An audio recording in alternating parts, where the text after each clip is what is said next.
decide whether a rule like this is one that we ought to accept or not. Yeah, it's the consequences that would follow from everybody adopting that rule.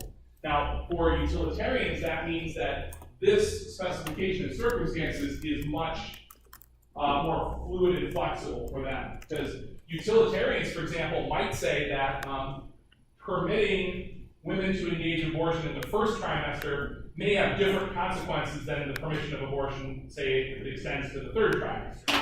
So utilitarians have to be careful about that. They may think that, unlike Kantians, there isn't a sort of blanket abortion rule. There may have to be more than one rule, depending on circumstances. So, again, like the rape case may be a different case than the case about incest. Origin and circumstances may make a difference. So, it's unlikely that utilitarians are committed to any kind of specific one rule fits all things. They may well have to engage in multiple kinds of considerations depending on circumstances we're talking about. But as a general sort of observation, it looks like utilitarians are typically going to be a bit more liberal in terms of their attitudes towards abortion, primarily on the basis of the following kind of reasoning. Remember, utilitarians don't by their nature think that all life has infinite value. Quality of life matters. And in virtue of their criteria of sentience, and that's measured in terms of pain and pleasure, we're talking about the production of utility.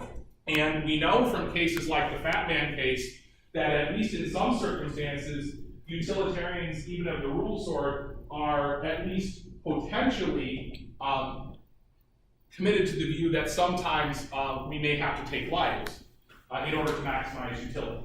Provided that the taking of lives is not a grand scale, and there's no compensatory thing, then we would say you shouldn't do that. But where there are appropriate compensatory gains, it may well turn out to be the fact that abortion may be at least sometimes permissible. Not widely, but at least sometimes. So you can think about the utilitarian perspective roughly in this way. The freedom and autonomy that women who constitute half of our population roughly gain from the ability to at least under some circumstances determine the conditions of their pregnancy may produce more utility than banning that practice uniformly. So we may, for example, say something like that kind of autonomy that women and large numbers of people get, so you have to think about the wide, giant amount of utility that's produced by that, may well counter the value that is encompassed in the negative loss of some lives, say, under some circumstances. So particularly with cases like the conflict between the life of the mother and the life of the child, there's a lot more flexibility there. Particularly with consequences associated with things like pregnancies that are caused by rape or incest and forcing women to continue those pregnancies to term may well sort of mitigate in favor of at least some circumstances under which it's okay.